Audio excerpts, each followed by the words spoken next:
Good evening. At 6 o'clock in the council chambers. Call to order. Roll call. Please stand for the Pledge of Allegiance.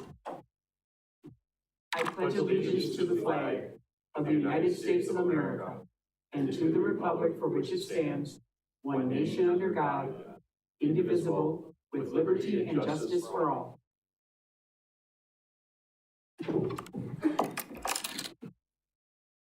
Item C, public comment period, correspondence. At this time, I will recognize persons in attendance wishing to address the council.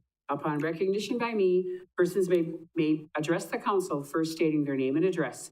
Comments will be limited to no more than 5 minutes, and persons are asked to be respectful when addressing the council. No action will be taken regarding items not on the agenda. However, the council will take comments from the public under advisement. Please note the council members will not respond to your comments or questions. Are there any public comments? Are there any public comments? And public comments for the third time. Seeing none, we'll move on to item D, approval of minutes for the October 14th, 2025 budget meeting. Motion by Alderman Giles, second by Alderman Fire. Any questions, comments on the budget meeting? Seeing none, please vote. Mr. Rigel? Aye. That motion passes. Thank you. E, continue review and consideration of a recommended 2026 budget. Rebecca Spiros, chairperson of the Finance, Budget, and Personnel Committee, presiding.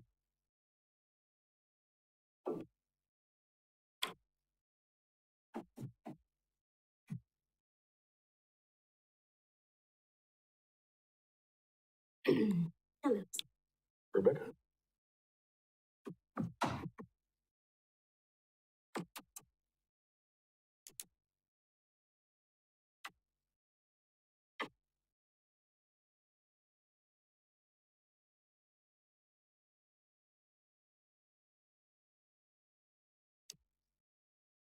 All right, good evening, everybody. We are on letter F of our agenda. Presentation, staff responses to questions, requests from the October 14th meeting. Steve, you will lead this and let us know which staff members we need to talk to. I will, yeah.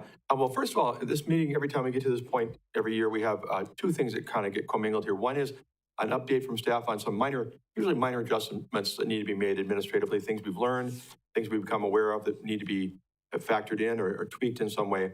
And we'll start that off in a minute with Jordan, and then we'll get down after that. We'll talk about some of the items that you raised as council members at the end of the last meeting where you wanted more information and questions about, and we'll go through those. So I'd like to invite Jordan up to the podium right now to touch on some things we're recommending that you ultimately include in the final package when we vote at some point.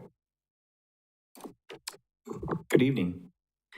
So like Steve said, I'm here just for some administrative updates. In total, not very much change to the general fund, actually to the good of about $27,000. So I'll go through those now with you. We became aware during our budgeting process that we're probably going to have a building, Weinbrenner, old location, that we're probably going to have to maintain over the next year. So we needed to include some utility expenses, some maintenance expenses inside of that. On top of that, we did have our property insurance quote that came in. It was very close to what we had in previous years, but still some adjustments throughout all the funds.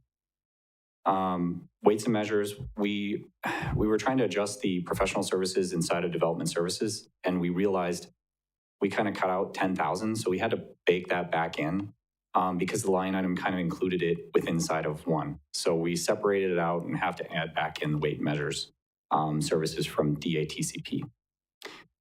We got a good surprise from IT. They said they could remove a software subscription totaling close to $4,000. We recalculated the pilot increase based on our estimated mill rates of what we expect is gonna come through. That helped. Municipal service payments from state aid increased. I reached out to the state organization, got a comfortable estimate there. That was also an increase that helped. And then we revised CIP. It's not quite finished yet, so it still has to come to this body. But in it, there's a change to, instead of using a transfer from general fund for the fairgrounds, using debt instead. And so that also helped offset some of the general fund expenditures. And also, one of the later items is PD and fire department. initially in the budget that was presented to you, all of the items that we had kind of asked for cuts on them, or at least asked the chiefs their discretion, all of those were entered as reimbursed expense line items. Over the last few weeks, they've actually gone through all the line items and identified them. And so we're including those within inside the line items in the budget.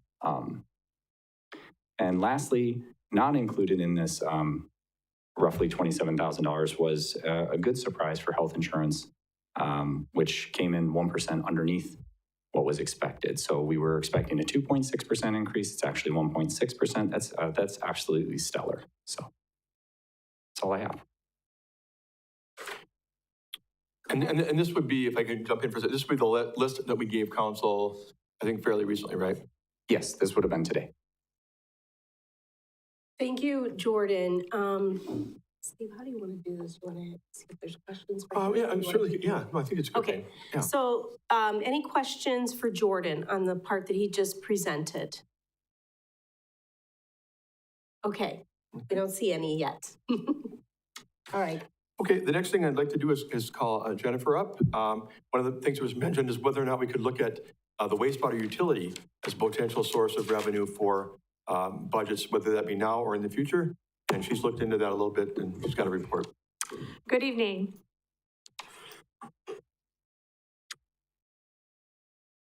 At the last meeting, Alderpersons Bureau asked for a little bit more information regarding a contribution from the wastewater utility. And while there isn't anything in statutes that would prevent that, there may be some valid reasons on why not to. She had also asked for how much interest the wastewater utility had earned over the past few years. And since 2023, the wastewater utility has earned $2.2 million of interest earnings on its unrestricted cash balances. And this revenue is used to support the working capital and future capital expenditure needs of the wastewater utility. As part of the wastewater, we're right now in the process of upgrading its facilities, and the next CIP plan is projecting needs of another $16 million. Municipalities can charge a pilot from its utilities. However, that's most commonly used by electric and water utilities, which helps to pay for general government services, much like the privately owned utilities might pay through their property taxes. It should also be noted that the wastewater utility does in fact contribute to the general government in different ways by paying an administrative charge for IT, HR, finance, and all of those administrative services. It also contributes by paying a portion of street paving costs when it participates cooperatively with a street reconstruction or a street repair. Another reason we may want to carefully consider whether or not to take a contribution from the wastewater utility is that it could potentially impact our Moody's rating in the negative direction. Funding non-utility related operating or capital costs with utility revenues is not considered best practices for utilities by rating agencies. And if we were to do so, it would cause problems because we have the ability to take the contribution and also to set the rates. So Moody's would see that as a control that could be used to fund the general government with utility revenues. So at this point, I'd open it up to any questions that you might have about the topic for future investigation. All right, thank you. Jennifer, questions from the committee? Anybody? Andrew? Thank you. I just have one here. You mentioned that it may impact the Moody's rating. What's the likelihood of that? I mean, obviously there's a potential for it, but is it likely, unlikely? It could be likely depending on how they find, how significant they deem the contribution. So if it's routinely or heavily dependent, the general government is routinely or heavily dependent upon a transfer, it could impact not only the revenue bonds that a utility might issue, but also the general obligation bonds that the general government issues, because they'll see it as on the revenue bond side, they'll see it as funding the general government, and on the general government side, they'll see it as utility revenues supplementing general government revenues. It is a factor that they would look at. Yeah. But is the determining factor the quantity of it then, or just the presence of it? I'm sorry, I didn't hear you. Oh, is the determining factor the quantity of the contribution to the city, or is it just the presence of the contribution? So Moody's, how they rate us is somewhat their private ratings. They would make note of it. They would ask us to discuss why we were making a contribution during a ratings call. And then they would weigh that in on their other numerous calculations that they're using to assess our financial stability and ability as an ongoing concern. And finally, just one last question. Is there anything that we could do to offset that? To offset? The negative finding, the negative impact? I mean, it's all based on how you score, so you would have to rate up higher in other areas. So it would be on all of their different measures, and we're kind of at that spot where it's hard for us to improve on some of those economic factors that they use to rate us. We're probably as good as we can get in terms of a rating, so anything that might be seen as a negative, we could first start with get a negative outlook, and then from there we could be downgraded in the rating itself. Okay, thank you. Mr. Werman. Thank you. Do you see us facing the same uphill battle if we were to call on any help from Marshfield Utilities funds? And can you kind of break down how that differs with our current payment from them and their dividend and things like that? So the pilot that the utilities provides to the city is allowed in statutes. It has a specific calculation method based on the utilities assets, and then the tax rate for the city, the school district, and the county. So it's very much meant to pay for a portion of property taxes, much like a privately owned utility. The dividend is calculated based on what the utilities will refer to as below the line.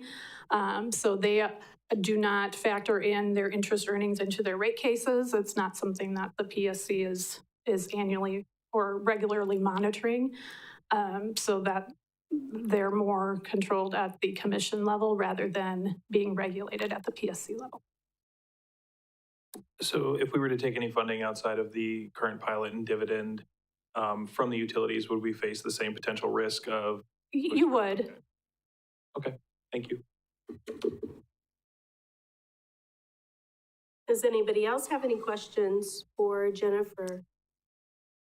Jennifer, thank you for checking into that. Thank you. Appreciate it. Of course. Yeah, next is Josh. He's going to respond to the question about potentially looking into a transportation utility.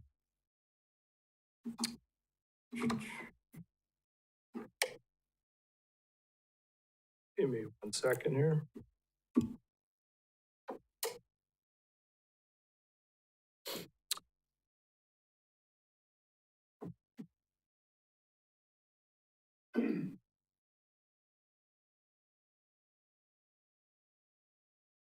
It's only about half a dozen slides once it gets going here.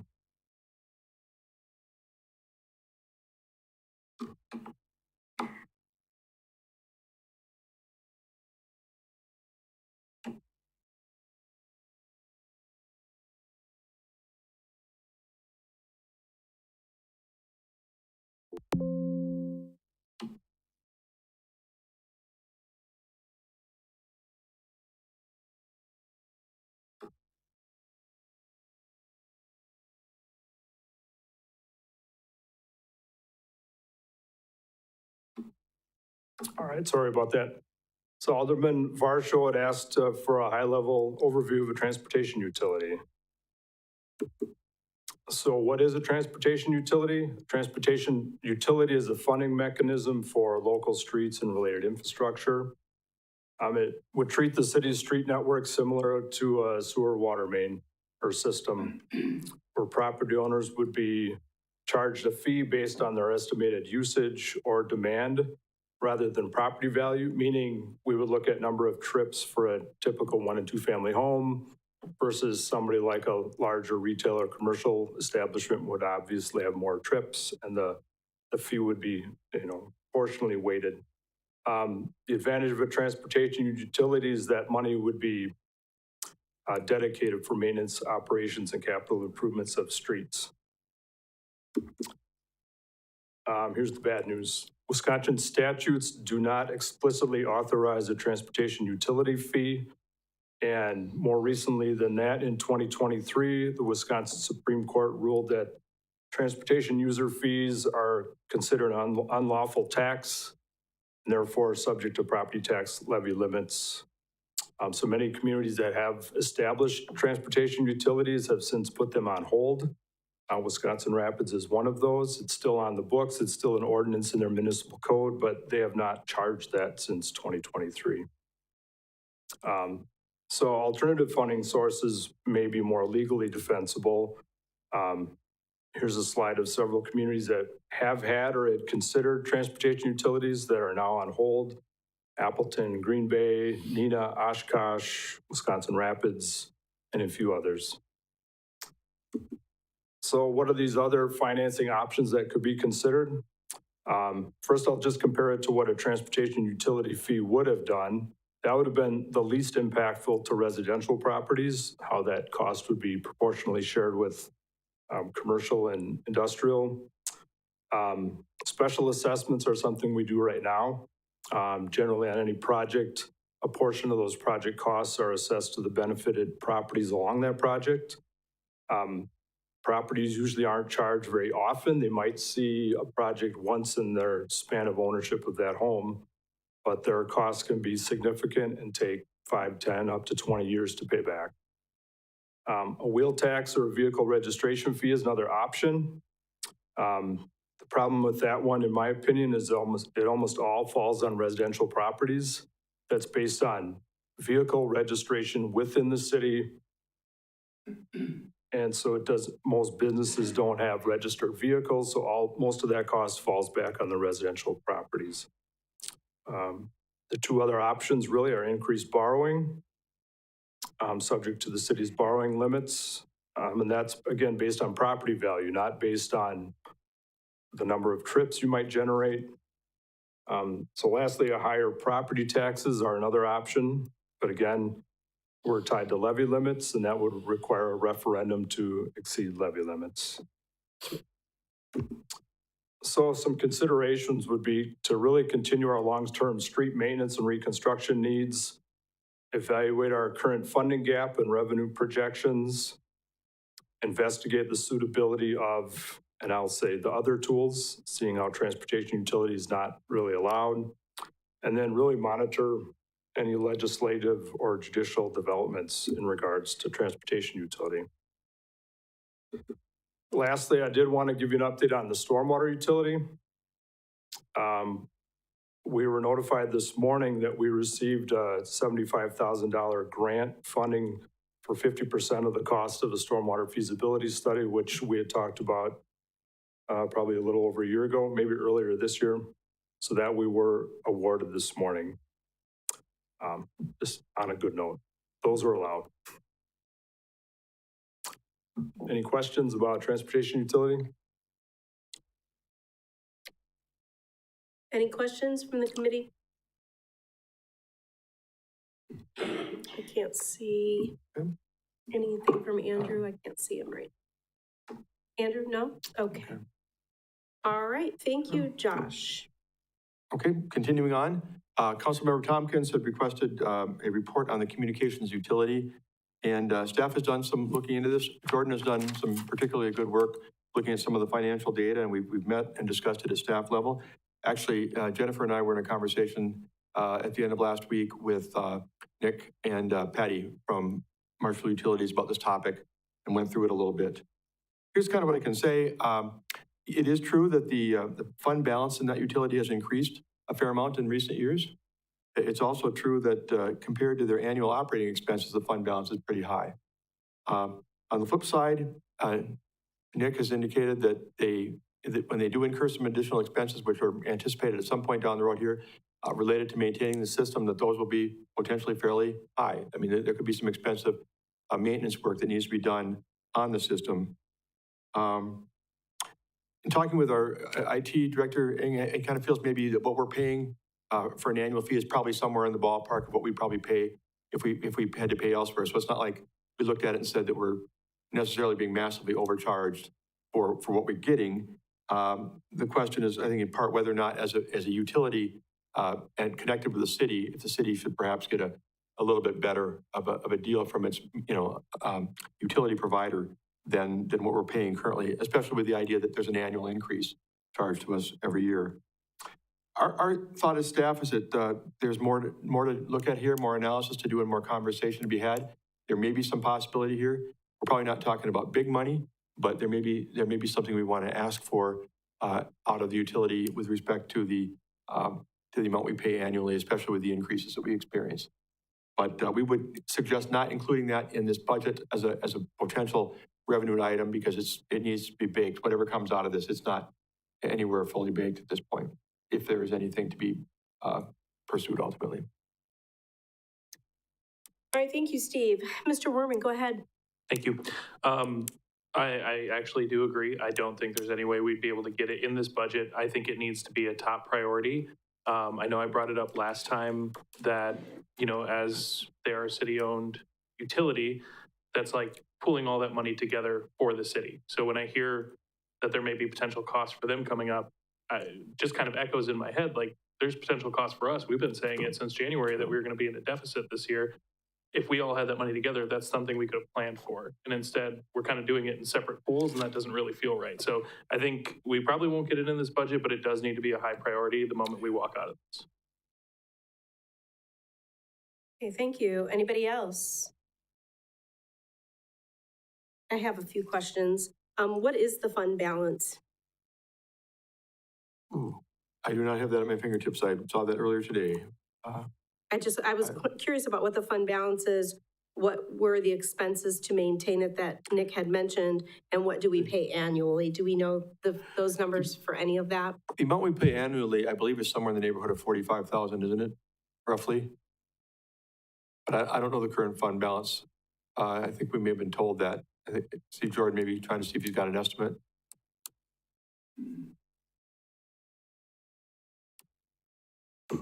As of 12/31/2024, it was 2.62 million. Which is where the question comes about, I mean, that's considerably more than their annual operating expenses, which I also don't have at my fingertips, but therein lies the question as to whether or not, there's a possibility for some movement here. Okay, so we don't, and did he mention, did Nick mention at all what he was expecting in expenses to maintain it? No, and he didn't have any specific expenses in mind, like a particular project. He just indicated that there would be some system expenses that would come up, and when they came up, they might be fairly significant in cost. But that's part of why I say we need more information on this. Okay. Is there anybody else that has any other questions regarding this topic? Okay, moving on to the next one. Okay, I'm going to skirt a couple things real quickly. Ideas that were brought up at the last meeting that I'm just suggesting we look at for further review, kind of like the communication utility. The first, and this came from Councilmember Tompkins too, I believe, developing a policy for use of the 205 fund. It's probably been long overdue. We'll never nail it down to so specific that we rule out something that we want to do here in this body. Ultimately, it's your decision whenever to use 205 fund money from the Economic Development Fund. But maybe something we can put together over the winter that says, look, here's the premise of that policy. Here's what it should be used for. Here's the kind of things it should not be used for. Sometimes the balance in that fund gets upwards of $2 million, but it may appear rosier than it really is because we have things coming around the bend that we need to potentially spend money on. So we have to use that money wisely. And I think developing a policy is a good piece of that. Councilmember O'Reilly brought up a great idea with review of the motor pool. As soon as the budget ends, I've told him this and I'll say it again tonight. At staff level, we're going to meet, we're going to take a look at how the charging goes by department, by equipment. I apologize for the fact that we've used the state rate in most cases, but a full review of the motor pool and the 701 internal service fund hasn't really been done for a few years, and it's worthy of doing again. So that'll definitely be a late fall into early winter project that we can report back to you. Councilmember Tompkins brought up the zoo endowment. I think that Jennifer had mentioned that we don't have the agreement signed yet, and once we do, we'll report back to you on how we can begin transferring into the program you want to see there. And then finally was mentioned about why the utilities are not part of the annual city budget. I cannot find anything that suggests why they're not, particularly historically. Again, I think I said last week that I've been here since 2011, and they've always been a separate budget process entirely apart from the city of Marshfield. In a sense, what they do with electric and water is a little bit of a different animal in the sense that their revenue is set by Public Service Commission as far as how much they can charge in rate cases and those kind of things. But there may be an argument, and I think we need to investigate what other cities do, that they could be part of us for the overall budgeting process. Certainly their capital needs need to tie to what we're trying to do. We're trying to do a better job of having street and our wastewater utility projects tied to their water improvements, for one thing. And that being a part of our budget process might help to that end. But that also requires a little bit more work to see how we would tie that together. And I'd like to find out what other cities do as well, if they try that, or if they operate independently from their broader city. So I would suggest all those four are worth continuing to work on. We may have indicated this at the last meeting anyway. I'm just maybe repeating myself, but they're good ideas that need to be explored. Going beyond that, I would like to hit on what I think are probably the two biggest items that maybe came out of the last meeting, as I understand it. I assume there'll be big topics here. The first one relates to the resignation of Nikki Anderson as the event and program coordinator. Have had a couple meetings. Jennifer and Sarah and I met a little bit to talk about some of the things with the position and the financing and the structure. And then Sarah and I met earlier today with Nikki and Justin. We went over the duties of that position, how much of the position is tied specifically to the Wenzel Family Plaza programming and everything goes on with coordinating the use of that facility versus parts of her job that are related to parks and recreation that are not so directly tied to the plaza. And we got a better idea on that. We don't really have any specific proposal right now. There's been discussion, I mentioned it with Justin when we talked, and Nikki as well, about the idea of maybe looking at a partnership with other entities. We already have one in the sense that Visit Marshfield pays 40% of the position, or has been historically paying that. But would we want to be able to get, the Main Street, Mackey involved in some way, not just in terms of financial participation, but also maybe how the position is looked at, where is it housed, those kind of things. I think it's important to say that we have committed a lot to this project. We spent $2 million, a lot of it publicly or privately raised, but we spent $2 million on that plaza. We certainly don't want, in light of Nikki leaving, for all of a sudden things to go downhill, to not have concerts and events, not have good use of the facility, and not have good communication with the public on how they can plug in to using the facility. I think we all agree on that. Having said that, there is a concern that if we make this a part-time position based upon the fact that it doesn't take 40 hours a week to do the plaza part, as far as coordinating the events and activities, it may be a harder position to fill. Anytime here at City Hall, we've had a position that was 20 hours a week or something else. It's more difficult to find and keep somebody for. But perhaps that's going to be an idea that's going to be discussed by this body to look at. So any answers or proposals from city staff right now? No, but that's been our investigation to date. And I guess I'd throw it open for conversation. Ultimately, one thing we could do is just leave the budget the way it is for now, with the understanding that in the coming weeks, yet in 2025, we would iron out a plan on how to move forward and then just take those monies that we budgeted and appropriate them or reduce them as necessary. With that, I turn you back to you for discussion. Thank you, Steve. Questions from the council? Mr. Werman? Somebody else better talk tonight. Yeah. Would it be worth pursuing a Wenzel Plaza board or commission per se? I see it similarly to like the fairgrounds, right? Like we have the Central Wisconsin State Fair Board. Their primary objective is running the fair. They do some other things, they maintain some of the grounds, but would it not make sense to have a board or committee that would maybe receive funding partially from the city, maybe partially from the county? I mean, there are things that we can pursue that would maybe not be a full-time position, but would rather be run more consistently with what we currently do. There was, when this whole thing started back in 2016 or 17, a committee.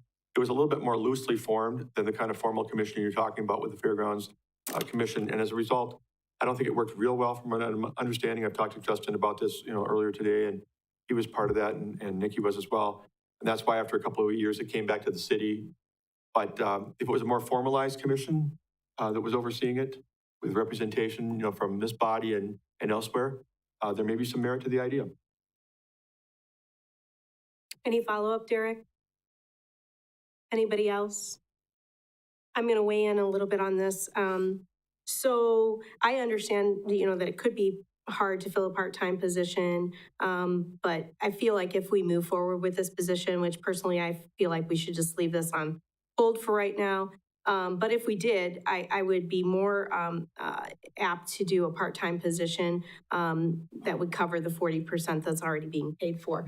And then I just wanted to go over the history of this position, because I do sort of remember that this was not a position that we had in the city. So Correct. When did that all change? And can you tell us the history of why that changed, when it changed, and who paid for the position before that? It was 2021 that Justin brought forth the proposal that ultimately led to, as of 1/1/22, Nikki Anderson being a staff position under Park and Recreation.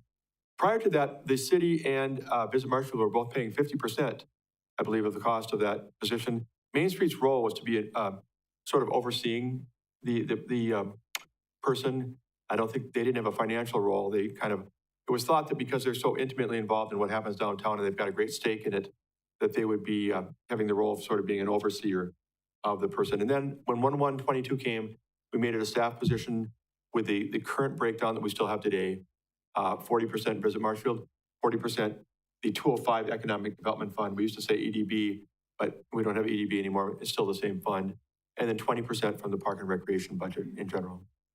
Was it a benefited position prior to, or did we have to add in a benefit package when we brought her in full time? I don't know. It wasn't. There were no benefits prior to 2022. So the actual real cost ended up being more than? Yep. Okay. Yep, definitely. Okay. That's all.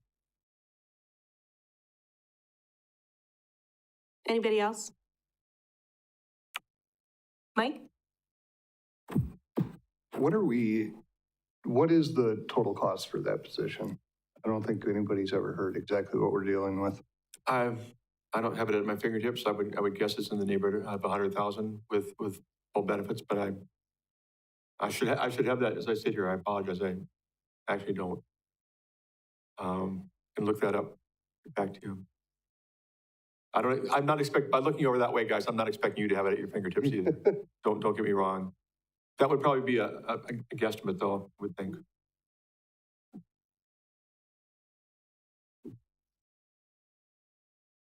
$97,796 is what was budgeted for 2026. Thanks a lot. Yeah, well, Yeah, you were really close. I'm not good at predicting much else, but there you go. Pretty good there, Steve. Yeah, thanks a lot. Okay, is there another topic, Steve? Yeah, just one more, and that would be the community. Oh, I'm sorry. Oh, I'm sorry. Oh. I missed, go ahead, Andrew. Yeah, just briefly here, that 97,000 number, did that include benefits too or not? I don't know if I heard that. That's with benefits. 97,790, whatever is with benefits. That's a portion. Oh, our portion, I'm sorry. What's our portion? Our portion would be 60% of that number. So that it should be somewhere in the neighborhood of, doing quick math, maybe upper 50s. Again, I'm not looking at it, but we pay, between the Park and Recreation budget and the 205 Economic Development Fund, we pay 60% of the cost of that position, so 59,000 or whatever. Okay.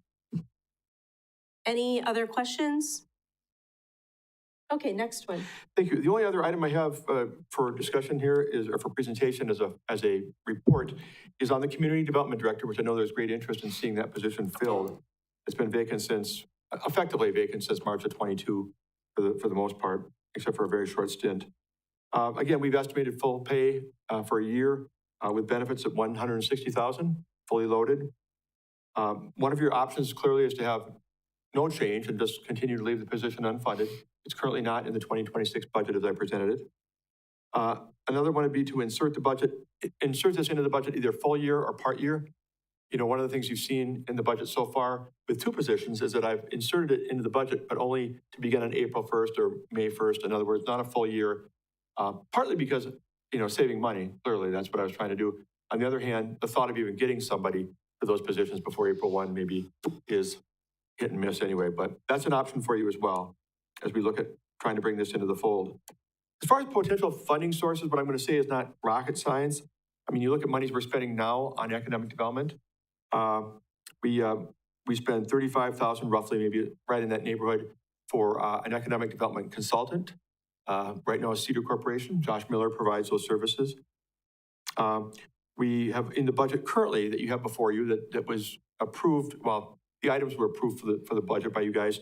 We have both Main Street and Mackey for $28,000 and $53,000 for different things. With Mackey, it's our share of the business development director position, with ancillary costs added for, going to different events, to find people, marketing and promotion and trade fairs, those kind of things. And then for Main Street, $28,000, it's $18,000 for downtown physical improvements, beautification type stuff, and then $10,000 for the downtown marketing plan. We also have the possibility that you could remove the $25,000 that you've committed so far to the building revitalization grant program downtown. If you remember, we applied to the county for $25,000 because we wanted to partner with $25,000 from the county to be able to get back into the facade grant program, as we used to call it. Now it's both for interior and exterior improvements. But then the county only awarded us $8,000. So instead of a $50,000 program for these downtown improvements, we're sitting here right now with $33,000. The $8,000 from the county and the $25,000 that you yourselves committed. You could back away from that commitment and say, you know what, that's not going to do enough for us. We're going to take back our $25,000 commitment, tell the county, thank you, you don't need to give us $8,000, and use that $25,000 that I have in the budget as coming from us and put that toward the community development director position as well. And then finally, you always have the possibility of using some contingency funds. When we prepared the initial budget and brought it to you, the contingency was only $38,000, which is pretty small for a $26 million general fund budget. With the changes that Jordan outlined earlier, that goes from $38,000 to $65,000. Still rather tenuous to talk about trying to tap very much from that level of contingency in a budget our size, but it's a possibility. You could put 20,000 or some such number from that 65 toward this position if you feel led to do so. Those are the main potential funding sources I see for the position. I think you hopefully ruled out the idea of general fund reserves at this point. We are over the amount that the auditor says we need to keep, the 25 to 30% number. But again, I think Jennifer did a really nice job at the last meeting of indicating that we could be back into the 20s, the upper 20s by the end of the year into next year. Plus the fact that we would normally look only to spend those kind of extra funds for one-time ideas, one-time purchases, one-time expenditures, rather than something that we expect to be drawing from the general fund reserves ongoing. So with that, I would turn it over to you. I'll take any questions on the items that I just presented as potential savings and take any questions. Thank you again, Steve. Mr. O'Reilly.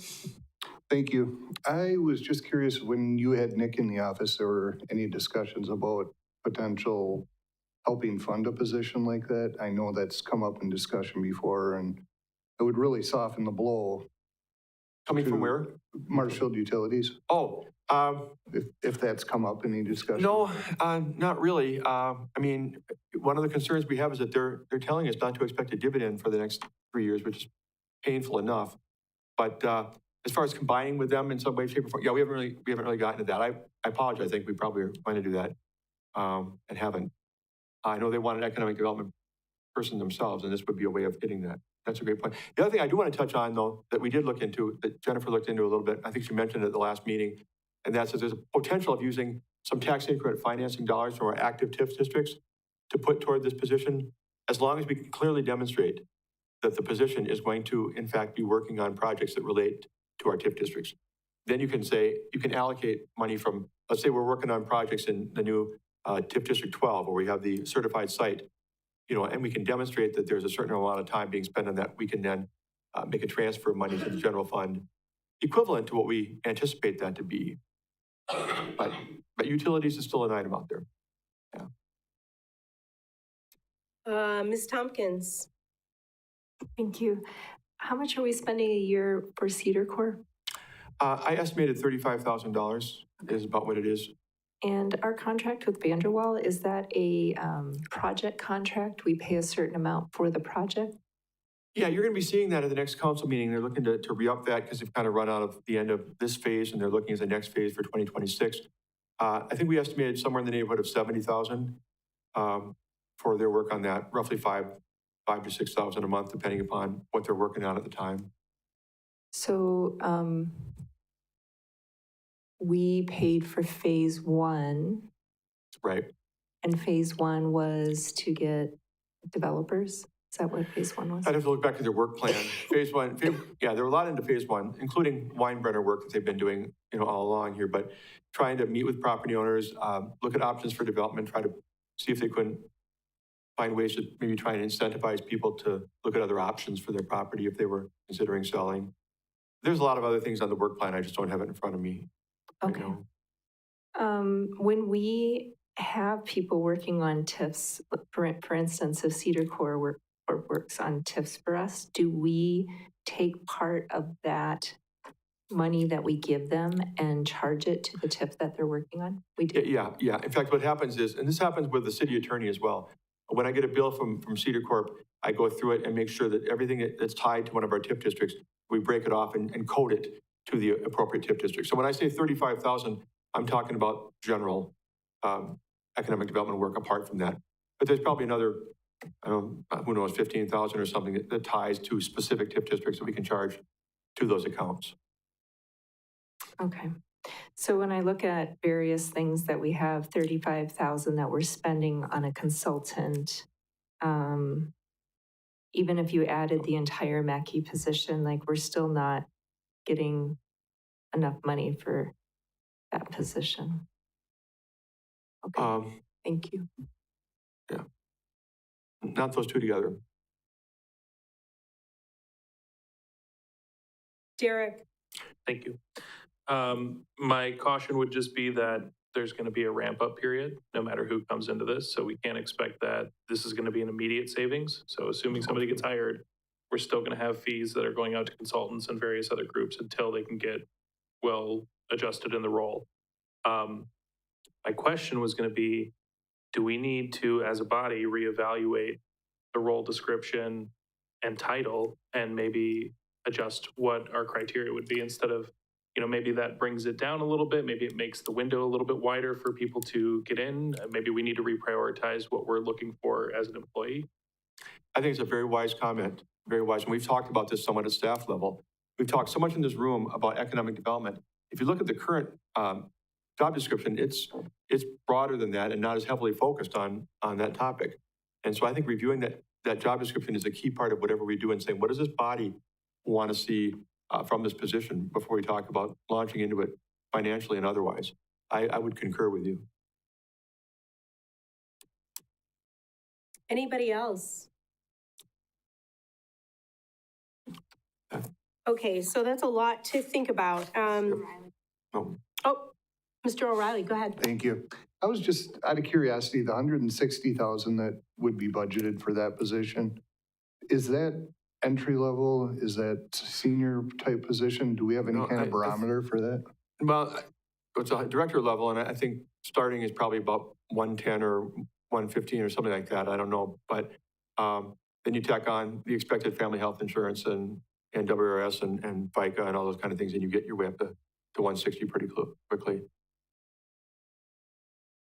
I'm thinking maybe closer to 120. I don't know. I'm not looking at our step system right now, but probably about 70% salary and 30% benefits would be a good guess. Anything else? Mike? No? Okay. So I just have a couple of comments.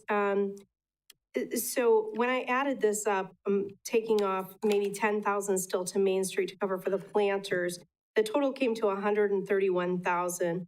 That was not counting any savings we might get from not refilling the event program coordinator position. So we wouldn't expect to need 160,000 because we wouldn't be hiring somebody in January. So that would be offset by the time that we would get somebody hired, if we did indeed make all of those cuts.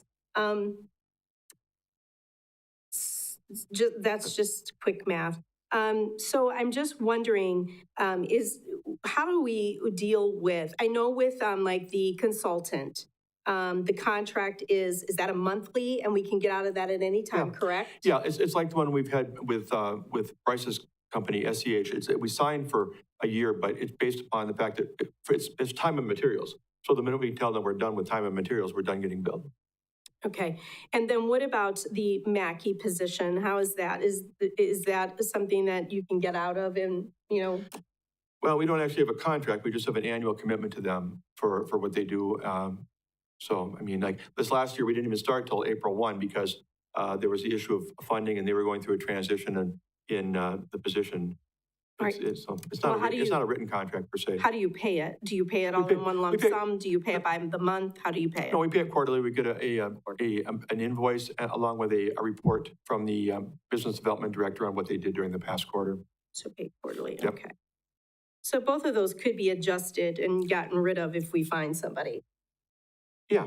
And the other possibility is true as well, I know, because it's supposed to be on the next Finance, Budget, and Personnel Committee agenda that Councilmember Tompkins had brought up, has brought up in the past, going to a vendor type relationship where we, agree to purchase certain services that we probably wouldn't be able to cover ourselves at some dollar amount. That's also out there as well. Okay. I think that's the last question I had about what you presented. Is there anything else that or is there any follow-up questions first? Let me ask that. Keep having to look at Andrew, I forget. You can, the mayor? Yes, okay. Okay, I just have one question about Sierra's position. If that is eliminated, she does more than just economic development with her job. So if we take that away, does that mean she doesn't do anything else for the city? Because I'm thinking she does stuff for the city, not in a way that we pay her, but we do pay her. So part of her job is working for the city because we do pay part of her wage. Is that correct? Well, we pay an amount that I believe to be roughly equivalent to 50% of the wages and benefits. I don't know that for a fact. I haven't seen the numbers, but that's what the 47,000 is intended to be. I think roughly that amount, roughly half the. Okay, I see Denise nodding her head, and then the other 6,000 is for for the marketing and promotion. Oh, somebody close the door, yeah. Yeah, I think she's vacuuming out there, if I'm not mistaken. I guess, so my question again is the fact of Sierra's position. If we take that away, then she won't be doing anything for the city. It'll all just be for Mackey, correct? Is that correct? Because we won't be paying any of her wage then. Yeah, this is all presumption at this point, but if in fact we were to cut ties entirely, then Mackey would have to decide what they want to do with the position. But if they kept it, they would be, fully covering the costs themselves for their own activities. Yep, and that's why I'm asking. Yes, thank you. You're welcome. Anything else? Think of it a minute. Okay. Do you have any other things that you're presenting? Those are all the reports. Okay. And thank you. All right. That means that we're going to move on to G on your agenda. Council discussion, possible action on changes to the recommended 2026 budget. Anybody?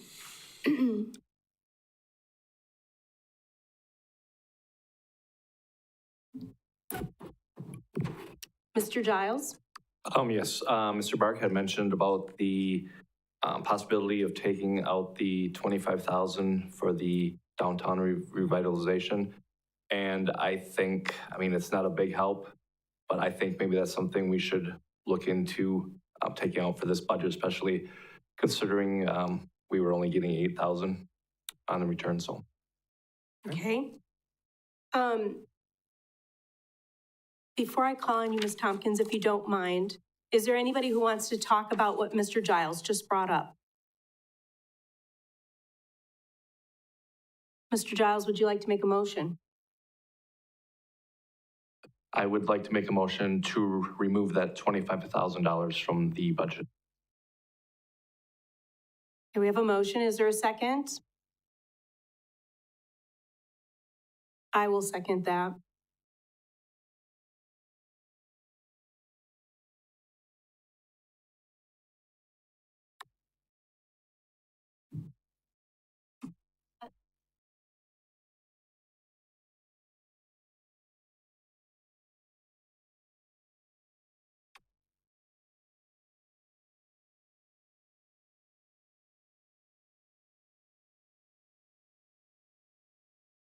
Okay, so there is a motion and a second.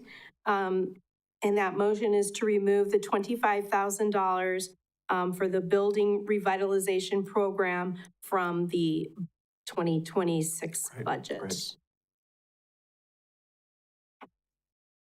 Natasha, do you want to talk about that? No? Okay. Is there anybody discussion? No discussion? All right, we will vote then.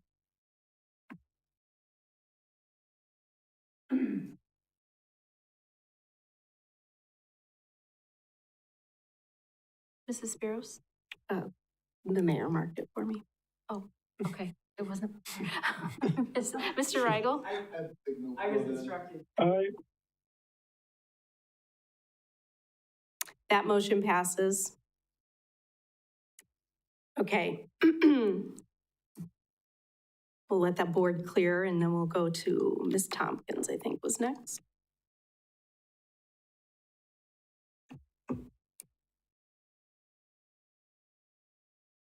Did you call on me? Yes, Oh, go okay. ahead. Just checking. Unless anyone else wants to change anything, I would make a motion that we would approve this budget as presented tonight, besides the one change we just had. Okay, we have a motion. Does anybody want to second that or do we need further discussion? Okay, we have a second. So we will open it to discussion. Ms. Dellis. As much as I hate to say this, I think just because of the budget and the way we were just talking about those cuts with the consultant, Main Street, Mackey, and the building, I think that we should cut Main Streets by 10,000, or I'm sorry, 18,000, and give them the 10, because we only gave them, I believe it was 13,000 last year. So this would be quite an increase that they're asking for this year. 200. Yes, go ahead. Yeah, it was 17,200 we gave them last year. And just to give an update, maybe I could have given this update earlier. Right now, the budget calls for 28,000, 18 for the downtown improvements, beautification, and then 10 for the downtown marketing. And Councilmember Spiros brought up that she wanted to see us talk about the $10,000 being cut from the downtown marketing. And I let it be known to the Main Street president that that was being contemplated. And she talked to a couple of folks on her end, and she said that if we wanted to remove that 10,000, they'd be okay with that. That the marketing piece was less important to them than some of the stuff they want to do with the aesthetics. So I'm just throwing that out for consideration. Okay. Jen, can you repeat, how much did you say you wanted to remove? Well, in light of what Steve just said, I would say 10,000 then. Okay. Okay. And are you making a motion to that effect? I would like to make a motion. Oh, we have a motion. I'm sorry. We have a motion and a second. Is there any more discussion? Ms. Tompkins? So correct me if I'm wrong, I think Ms. Dellis can make an amendment to the motion. She can make an amendment, and we can continue making amendments, or you can withdraw until we know we have all. Okay, perfect. I'll withdraw the motion until we know that we are finished. Okay. So Ms. Tompkins has withdrawn her motion to approve the budget at this point. Okay, that's what we're doing right now.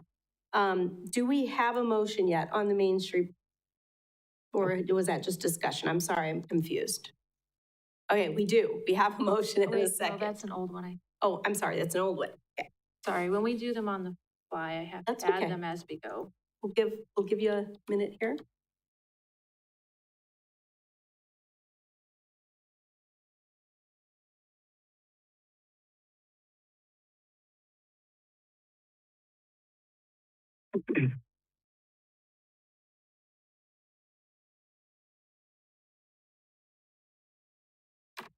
All right, now we have a motion and a second to remove $10,000 from the Main Street budget, which would take them down to 18,000.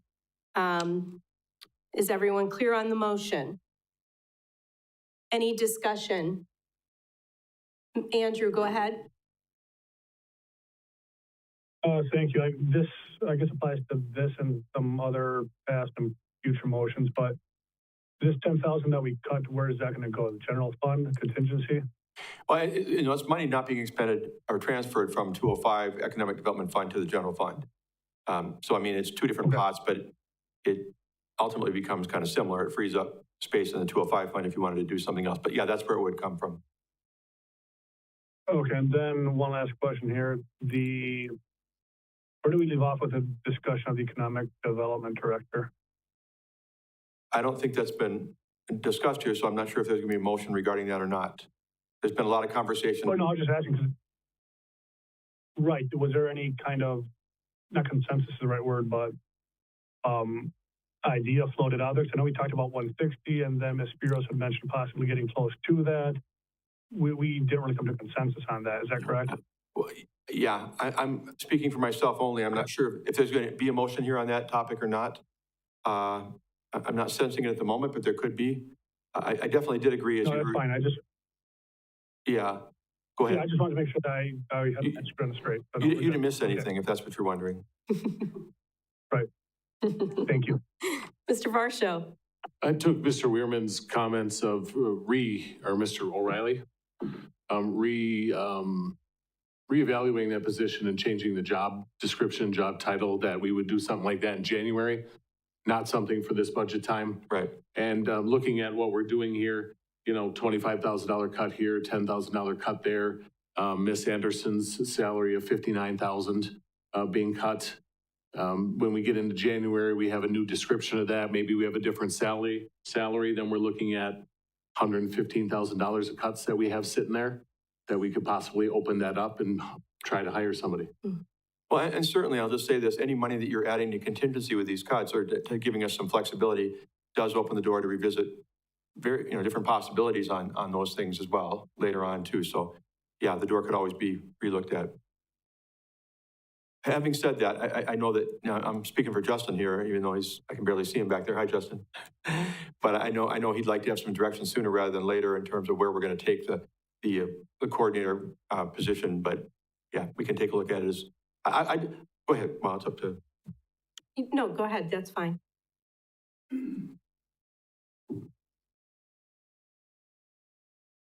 Just for the planning purposes of that, we start recruiting bands and start doing event planning right away.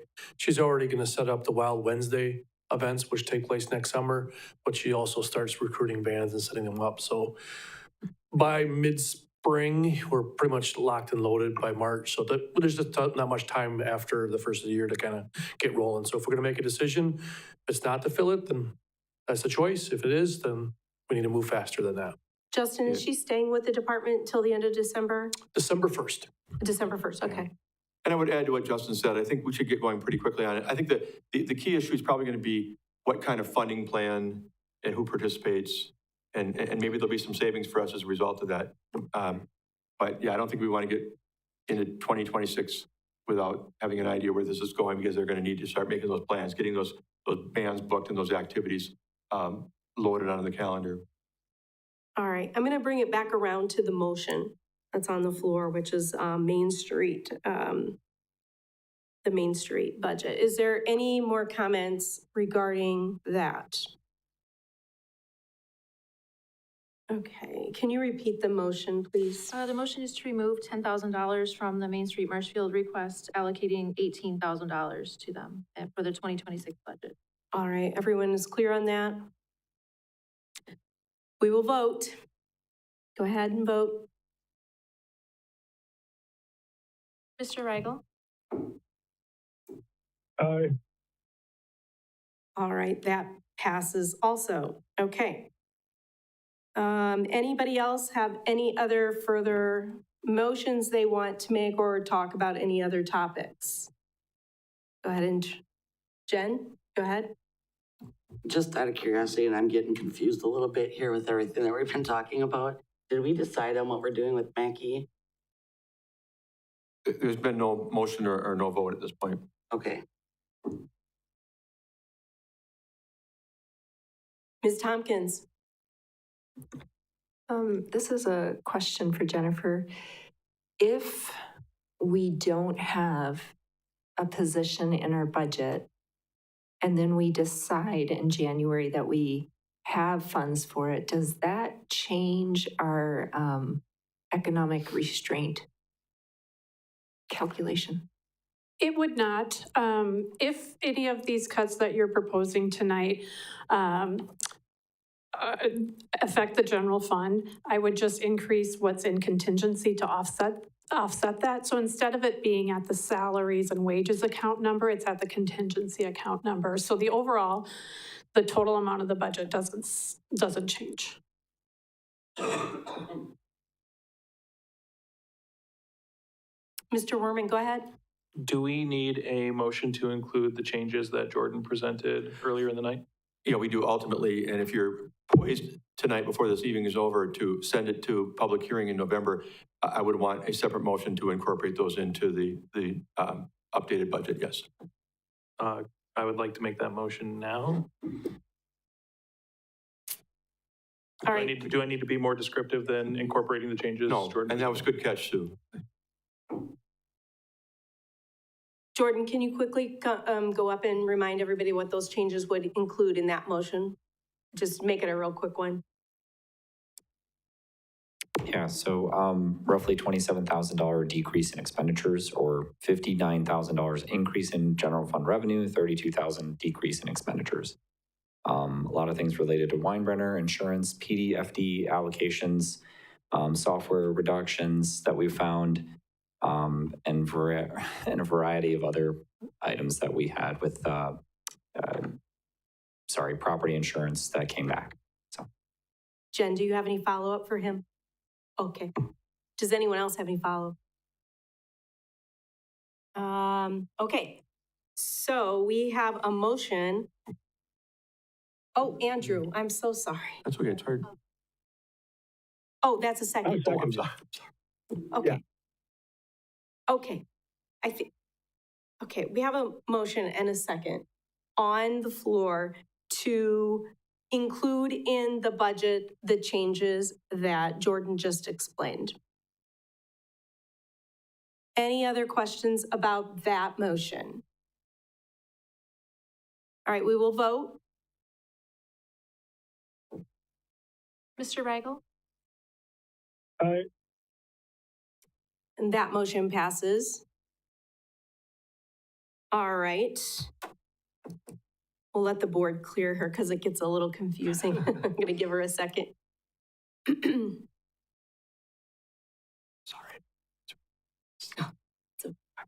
I keep missing it. It's hard.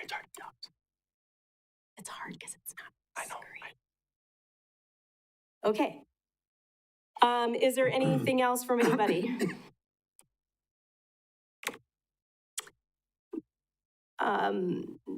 Ms. Dellis. I would like to make a motion that we cut 20,000 from Mackey's budget as well. Okay. So we have a motion to cut 20,000 from the Mackey budget. Is there a second to that? I will second that.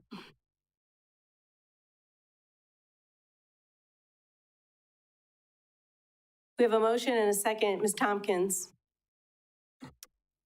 I think it might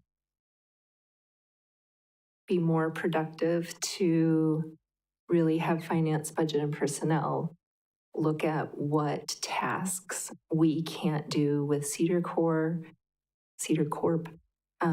what tasks we can't have done through SCH, things like that, and then say, these are the things we would like Mackie to do for us, and this is the price we will pay for it. For example, the economic development pamphlet that was just produced, like that was excellent, and it's excellent for any business that wants to come into town. And our staff doesn't have time to do that and bring all that information. So to say like, we will pay this amount of money for that every year. We'll pay for responding to these RFIs, the requests for information that these big businesses throw at these communities and say, hey, tell us what you've got and we'll decide if we want to move there.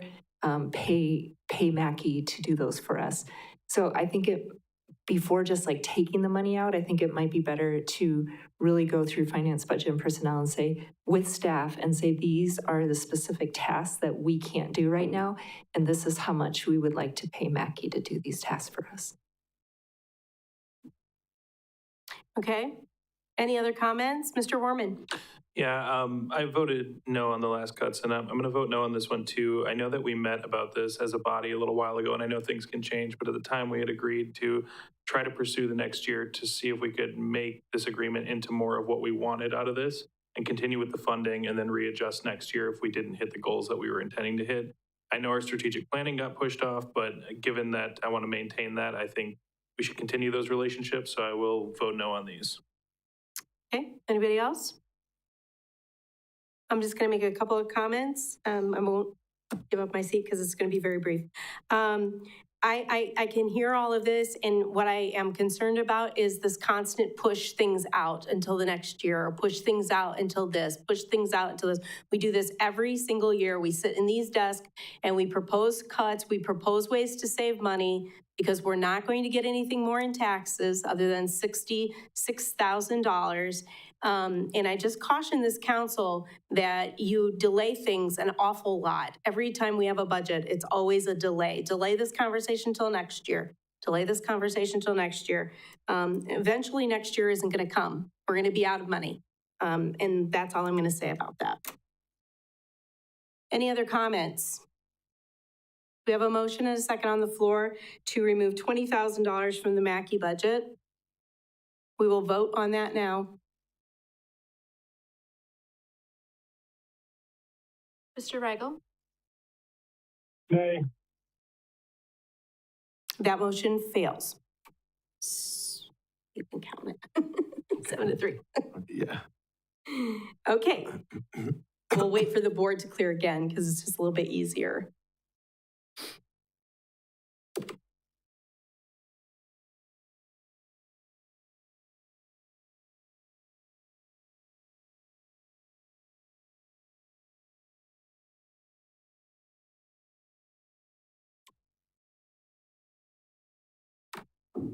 Okay. Ms. Tompkins. I would like to make a motion that we approve the 2026 budget as presented and as amended. And okay, so we have a motion and we have a second for Mr. Fire. Discussion. I am just going to bring up the point that we did not come to any conclusion for the position for Justin. So we need to talk about what we're going to do with that.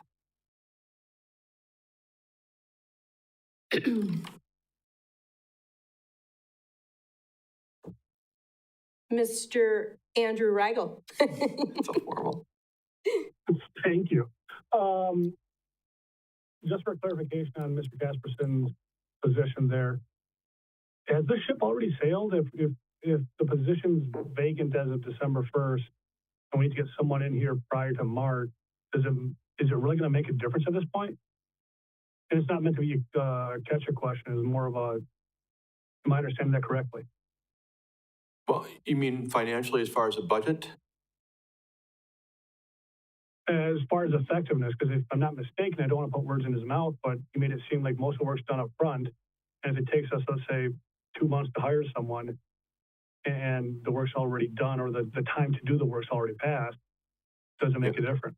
I think, again, I don't mean to speak for Justin who's not at the podium, so why am I doing that? Go ahead. Thank you, Steve. My point is, we just can't keep kicking the can, and we have to make a decision sooner than later. By March, it'll be too late. So there will already be delays moving into it with the transition already in place. There always is when you have someone who's been doing that job for 7 years being vacant. Now the new person's going to have to learn all of the new things, how to set it up, all of the operations, where things are. There's just a learning curve. If we're going to have anything this summer, we need to do it sooner than later. So I would say by March, if we don't have a person in place, we may not have a concert series or much else for activities this summer. That's what I'm trying to say. It just means we'll be behind the 8 ball a little bit, but then we just got to catch up, do the best we can, and then know that we have a fresh start starting in March. If that makes sense. And again, every position is different, but we usually expect at least a 2-month period to try and go through a recruitment process to get someone hired. So factor that into the equation for sure. And refresh my memory here, our commitment from the city is what, 50-ish thousand?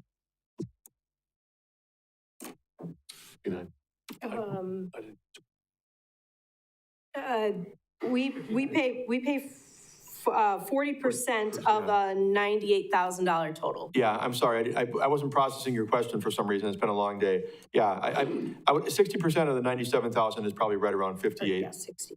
Sorry, I said. Yeah, just under 60,000. With 40% of that coming from the Economic Development Fund and the other 20% from the Parks and Recreation. So 60% of just under 100,000 is just under 60,000. And this is a full-time position, correct? Correct. It has been that, yes. It has been, or it needs to be? No, it's been it's budgeted for 2026 as full-time right now. It's as submitted to you. It's been a full-time position since 1/1/22. Okay, let me rephrase the question again. Could it be a part-time position or less than 40 hours? Well, I think that's kind of what we were talking about earlier. I mean, it could certainly be a part-time position focused, on heavily, if not entirely, on the plaza itself, as opposed to any other ancillary duties that the person performs for the downtown and for programming in general in the city. The question was raised whether or not we'd be able to get somebody for 20 or 25 hours a week. That's an open question, I think, but certainly anything's possible, potentially. Oh, yes, Mr. Casperson. We struggled mightily to hire that senior coordinator position for almost a year and a half, and we decided to forego it and we've assumed those duties because we couldn't fill it, but yet those duties are still being done after a year and a half. I think we would struggle mightily trying to fill another part-time position with this skill level. I think we would struggle having an effective concert series and special events, so I don't think we'd be successful. Doesn't mean I can't try, just giving you a heads up that I don't think we'll probably be successful. Yeah, thank you. That's it from me. Mr. Varsho. Mr. Barg, you just said that this position is budgeted for 2026, correct? Currently, it's in the budget for 2026, yes. Mr. Casperson, obviously with it being October, and I do understand what Nikki did and what she did ahead of time and how much it takes for lead time to get that. At this point right now, is the rest of your staff going to take any contacts that she has for bands and whatnot and reach out to them to try to book them for this summer? Yeah, we'll start transitioning into that phase. She's here for another little over a month, but we'll have her contacts. And right now we're working on some of the other things, some of the other events that she does, like Wild Wednesdays, Luminary Hikes, the Christmas event that's coming up right before Thanksgiving. So we're working on those more immediate responses. As for the concert series, that would be kind of a challenge. We need someone with this kind of skill set that's used to bands and that verbiage. Many of us are not familiar with what bands really need for setting up and taking down. Right. Okay. Thank you. Mr. Coran. Justin, we seem very focused on the concert series, but maybe we need to really have a once-over per job position, and there's a lot more to it, just to familiarize with everyone. And I was on the Wenzel Family Plaza Committee back when the plaza was first started.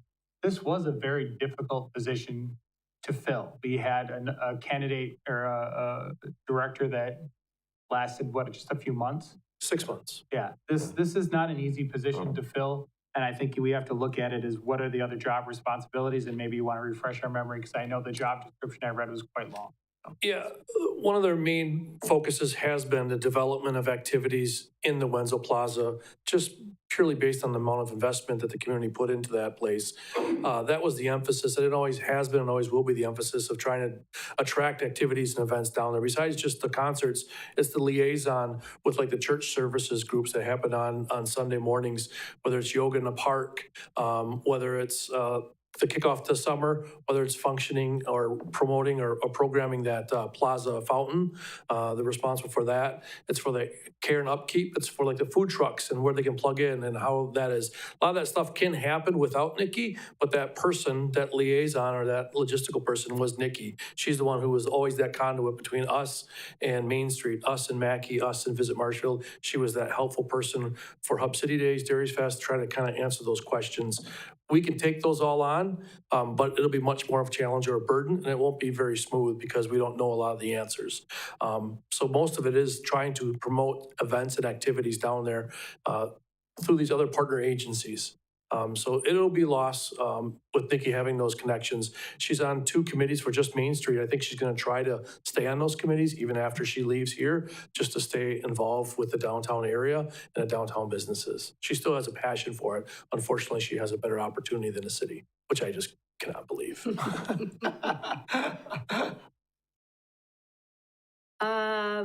Anything else, Mr. Gray? Okay. Mr. O'Reilly? Oh, good Lord, those numbers just disappear quickly. Mr. Werman. Okay, I've talked a lot tonight, so I feel you. I just wanted, Justin, you can sit. I'm not going to make you stand for this one. I'm not sitting. You're going to ask me a question as soon as I I thought about it. I was like, if he sits, I'm calling him back up. No, I did want to shout out, though, thank you and the entire staff, finance, everybody who came. This budget has been really tough. I think every request we've made has been met. I think it's been a really tough one, but I know one of the first requests I made, I think, was, can we get to bare bones operating? And it sounds like that's where we're at in every review that we've done. So definitely appreciate everyone putting in the hard work for this. Really just, I think what I want to walk away with here is we have a motion on the floor to approve the budget as is. I feel like every year we go through this, and at the end of it, every year, we always have some people that vote no, but we never hear why. And I think the city starts to hurt from that because we don't have alignment as a council. So if we aren't in agreement, I would say then we don't vote yes, and we say why we're not voting yes, so that we can move forward and get some things captured. Otherwise, we need to start moving some of these things forward as a body, and I think that's one thing that we really lack here. So I would like to see us do that, whether it's tonight or we end up having another meeting. Thank you. Mr. O'Reilly. Thank you.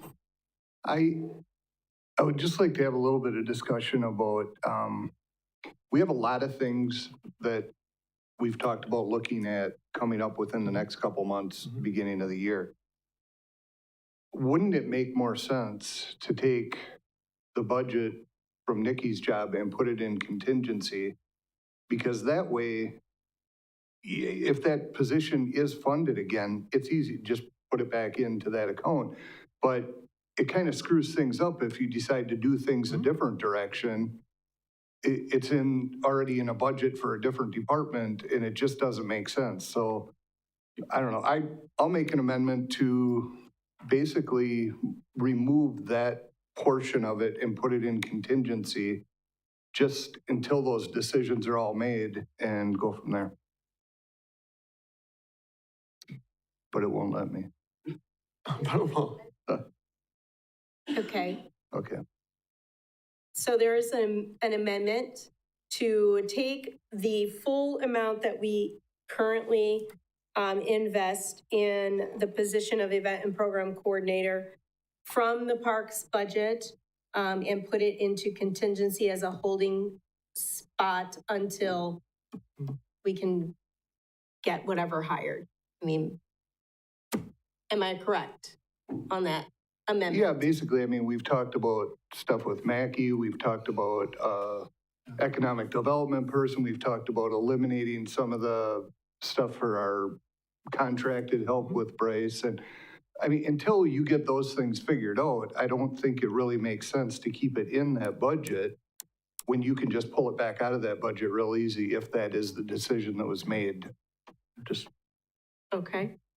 So, and we have a second by Mr. Varsho for that. Go ahead, Steve. I'm just going to say, I mean, there's no reason why you can't do that, truthfully. The bigger issue that Justin is getting at is that we don't dawdle very long before deciding. But financially, as far as the 2026 budget, I sort of expected somebody to make that motion to put it in contingency, to be ready to be applied to that position, wages and benefits, if and when we move forward.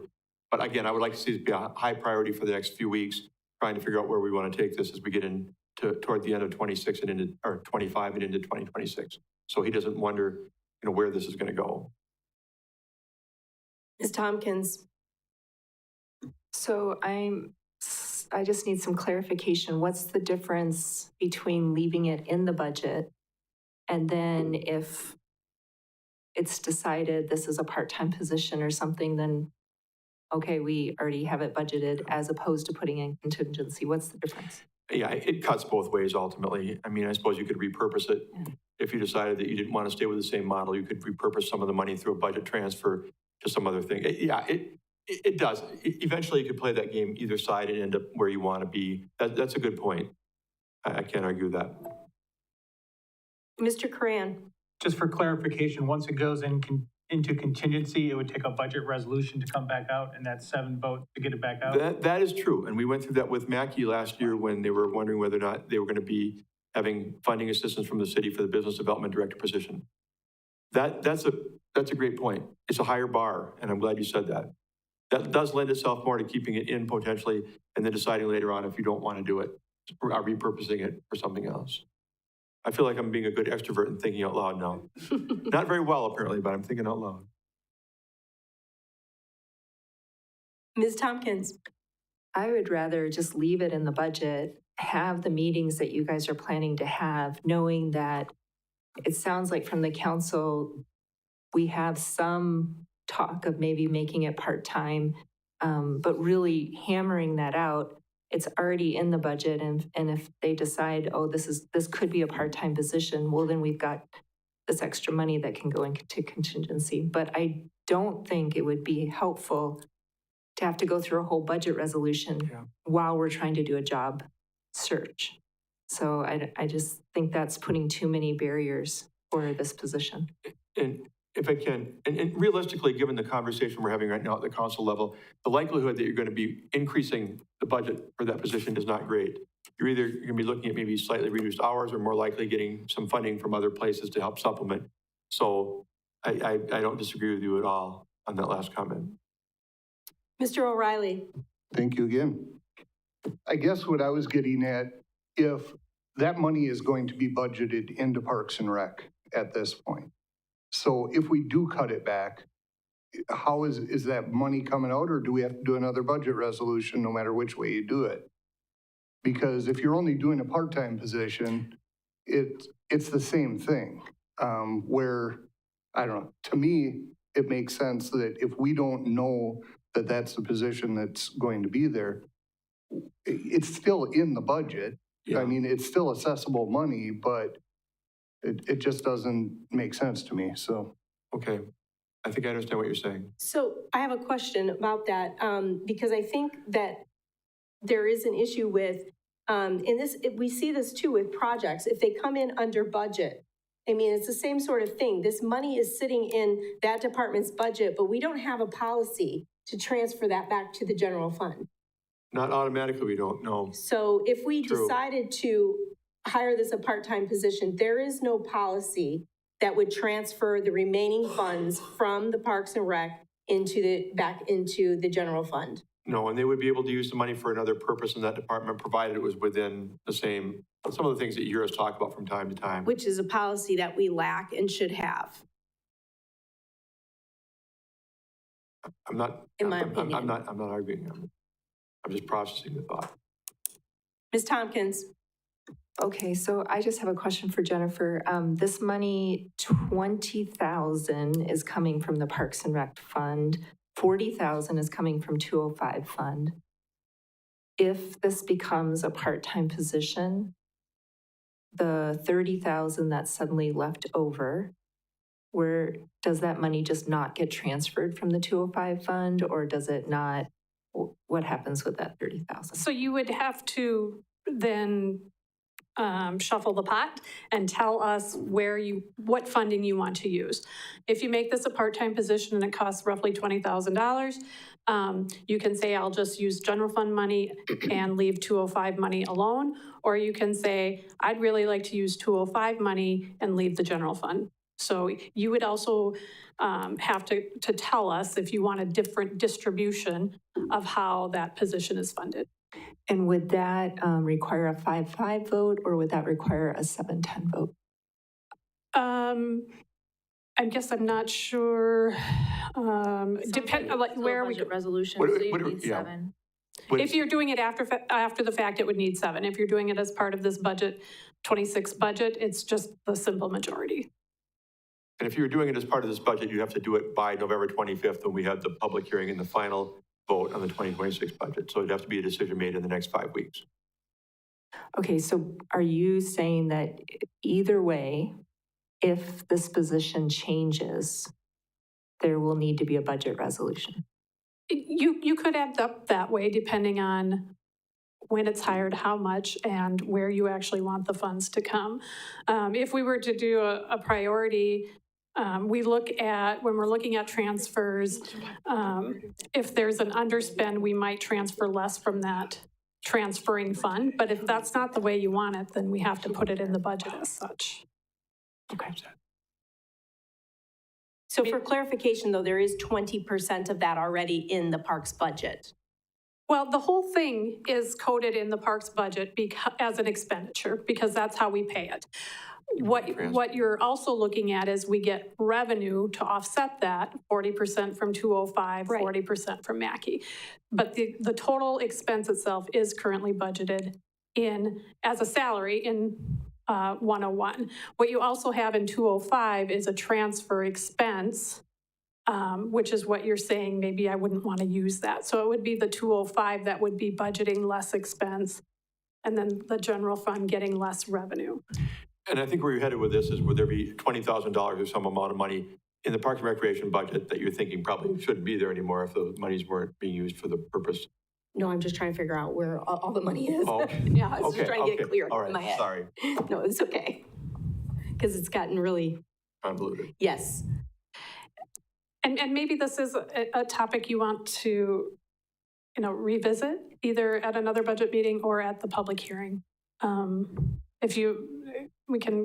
I can map it out for you and for further consideration on paper, maybe give you an opportunity to think about it. Just offering that. Okay. I keep looking at Andrew. Okay. Mr. O'Reilly, can you clarify your motion then, please, again? Excuse me, my motion is to amend to take the budgeted spending for Nikki's position and put it into contingency until a decision is made. Okay, so that, we are going to vote on the amendment, and we will do that now.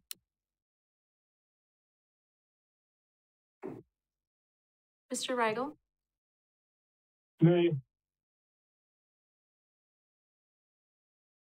Mayor, it's a tie.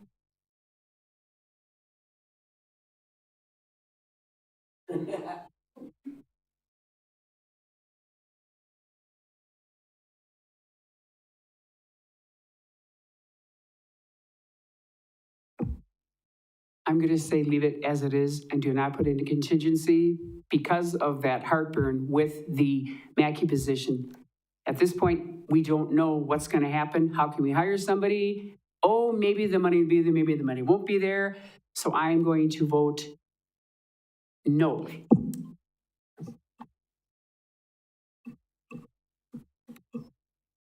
Okay, So we are back to the original motion, which I will ask the clerk to read.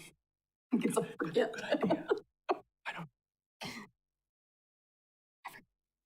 The original motion is to adopt the 2026 budget as amended.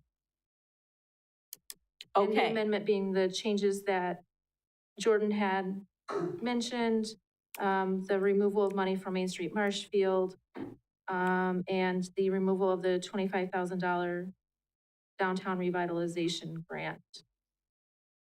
yes, I believe that's correct.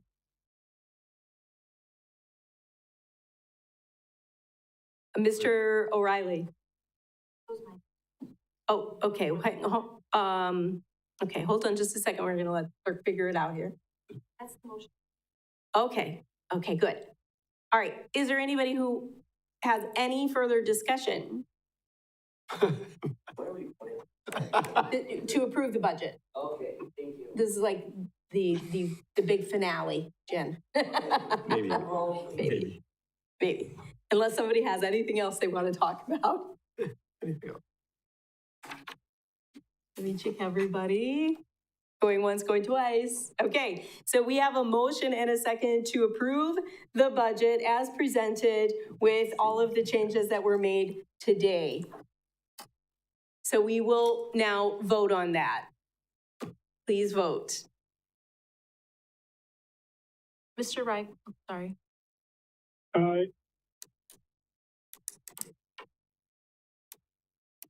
That motion passes. Okay, I think we might be approaching the next letter You're here. right, we made, Okay, on our agendas, we're at letter I. So announce the date and the time. So we don't, so what do we need now? Do we? I don't think there's a need for another budget meeting, so we can skip that. We can say no further dates needed. Correct. Under I. Correct. Okay.